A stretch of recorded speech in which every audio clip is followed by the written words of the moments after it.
Transplant हुआ है। Doctor ने मुझसे सन 2016 में बोला था कि मैं 4 साल से ज्यादा जिंदा नहीं रहूंगी, और मैं अभी भी जिंदा हूँ। खूब तेज चीखती चिल्लाती रहती हूँ, खूब पैदल चलती हूँ, पूरे पूरे दिन भूखी रहती, कोई अपना ख्याल नहीं रखती, क्योंकि मुझे मालूम है दुआएं बचाएंगी। मैं किसी का अच्छा करूंगी, उसकी दुआएं मेरे साथ होंगी। तो लगातार जितने मूवमेंट हुए, चाहे वो एनआरसी हो, चाहे किसान मूवमेंट हो, चाहे वो इधर अलीगढ़ का हाथरस मूवमेंट हो, चाहे कर्नाटक का हिजाब मूवमेंट हो, चाहे मेवात के मूवमेंट हो, चाहे कासगंज का मूवमेंट, मैं हर जगह पहुंची, हर जगह मैंने अपनी आवाज भी उठाई। और हाथरस में तो इसमें मेवात में तो ये जो अभी जुनैद नासिर की हुई थी, इनको इंसाफ भी एक तरह से दिलवाया, इनके बच्चों को मदरसे में एडमिशन कराया, और तमाम का तमाम जो एक FIR है वहां पर लॉन्च हुई। और मोनू मानेसवर के खिलाफ सबसे ज्यादा मैं बोली। उससे पहले एक आरिफ की मॉब लिंचिंग करी थी, 15 गुंडों ने मारा था। तो वहां के सरपंच की, मेरा फेसबुक पेज था, 5 लाख के करीब फॉलोवर थे। अब तो गवर्नमेंट ने उसको रिमूव कर दिया है। जब मैं लाइव करती थी 5-5 हजार लोग देखते थे। तो मैं वहां लाइव करने गई थी कि मीडिया कोई पहुंच नहीं रहा है, आरिफ के गांव गई थी।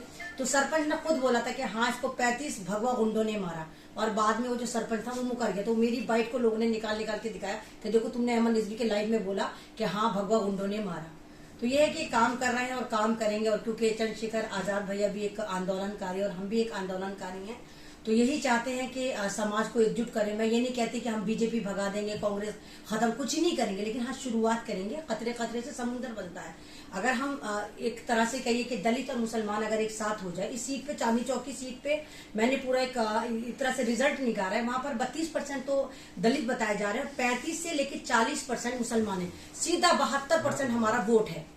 और सारे के सारे, मैं कल भी विजिट कर रही थी, तो मुझे कल आले इकबाल के सगे मामा ने रोक लिया, फतेह करके कुछ नाम बता रहे थे, कह रहे कि आप इलेक्शन लड़े। मैंने कहा कि आप हमारा वोट काट रहे हो। मैंने कहा मैं वोट काट रही हूँ कि कांग्रेस मेरा वोट काट रही है। मैं अग्रवाल का वोट लेने थोड़ी आई हूँ, मैं तो अपना वोट लेने आई हूँ। जो मेरा 40% वोट है, मैं अपना वोट लेना है। जिस समाज के लिए मैं लगातार मेहनत कर रही हूँ, उनकी आवाज उठा रही। अग्रवाल ने क्या करा, सिवाय इनकी कम्युनिटी सिर्फ मिठाई बेचते हैं, मुसलमान बड़े शौक से मिठाई खाता है। हमने कहा अग्रवाल की मिठाई तो खा लेंगे, लेकिन उसको वोट ना, हम उसका वोट चाह रहे हैं, हम अपना वोट लेने आए। तो इस तरह की एक तरह से जो मुसलमानों के अंदर एक चांदनी चौक में देख रही हूँ कि सारे मुसलमान दावे करेंगे कांग्रेस की कोख से पैदा हुए हैं। तो हमें ये बताने को कांग्रेस की कोख से पैदा नहीं हुए, वो एक कीमती वोट है, और वोट उसको ही दे जो वहाँ की प्रॉब्लम है। वहां पर ईदगाह का स्कूल है, मैंने विजिट करी। ईदगाह का स्कूल जब से बना आज तक शेड में चल रहा है।